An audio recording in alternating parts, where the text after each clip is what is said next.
Impact Family, impacting the world through healthy family. Shalom, apa kabar saudara-saudara? Saya harap saudara semua dalam keadaan damai, sejahtera, penuh kasih.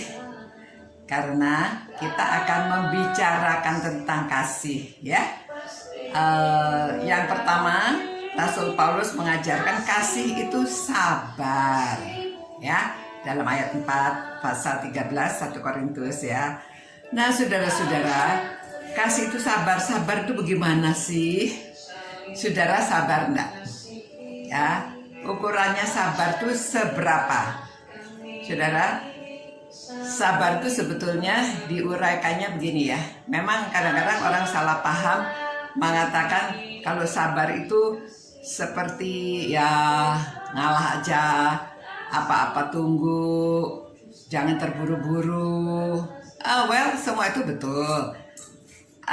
Tapi yang uraian sabar itu begini, saudara.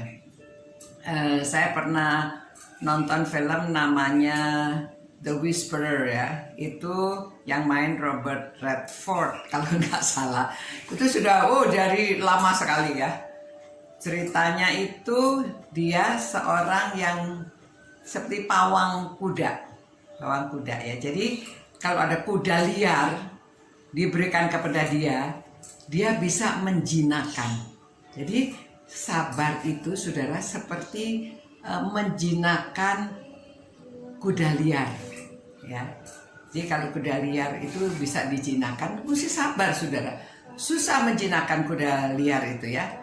Ya seperti di dalam keluarga mungkin, ya, ada anak yang mungkin saudara merasa sulit, kan orang tua juga harus dengan sabar mengajar dia, membimbing dia, menuntun dia, ya, sampai dia bisa bertumbuh menjadi ya anak yang nantinya seperti yang kita harapkan, ya.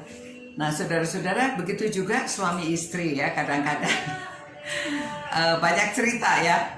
Wah, istrinya ini kok cerewet banget. Saya dilarang ini, saya dilarang itu. Ini nggak boleh, itu nggak boleh, saudara. Nah, sabar. Kan dari dulunya sudah kenal wataknya. Lalu bagaimana supaya sabar? Begitu juga terhadap suami, ya. Istri kadang-kadang juga, aduh gimana ya suami saya ini kok selalu keluar main musim pandemi ini, apalagi dia tidak di rumah mencari teman atau jadi kebiasaan-kebiasaan yang buruk dilakukan lagi. Lalu bagaimana, ya? Apakah di rumah itu selalu bertengkar atau bagaimana? Kalau sabar itu sabar. Memang kita perlu berbicara, kita dengarkan dia bicara, lalu supaya dia mendengarkan kita berbicara, ya. Jadi sabar kita pakai teknik juga sabarnya. Seperti menjinakkan kuda itu ada tekniknya juga, ya. Jadi kita sabar itu pakai teknik juga. Bagaimana tekniknya supaya kesabaran kita itu dapat menghasilkan sesuatu. Jadi kalau sama anak juga, ya, jangan terus dimarahin. Jadi kalau dia salah dimarahi, makin panik anaknya. Jadi harusnya dengan sabar itu diajak berbicara. Waktu dia berbicara kita dengarkan mengapa dia menjadi begini.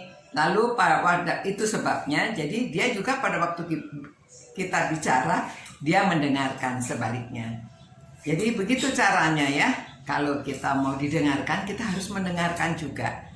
Jadi itu salah satu tekniknya untuk bersabar. Sabar, ya, menunggu, ya, sabar. Kalau kita menanam sesuatu, kan, saudara pernah menanam bambu. Bambu itu harus ditanam bertahun-tahun baru dia tumbuh. Tapi sekali tumbuh nanti dia tumbuhnya tinggi cepat, ya. Jadi itu sebabnya mari kita belajar bersabar, menolong dalam khususnya renungan ini untuk keluarga. Jadi dalam keluarga, suami terhadap istri, istri terhadap suami, orang tua terhadap anak, anak terhadap orang tua, kita belajar sabar. Ya, sabar itu makan waktu juga, ya. Jadi supaya kita semuanya bisa memiliki kasih. Kasih itu sabar. Ya, mari kita berdoa, mohon Tuhan memberi kita kesabaran.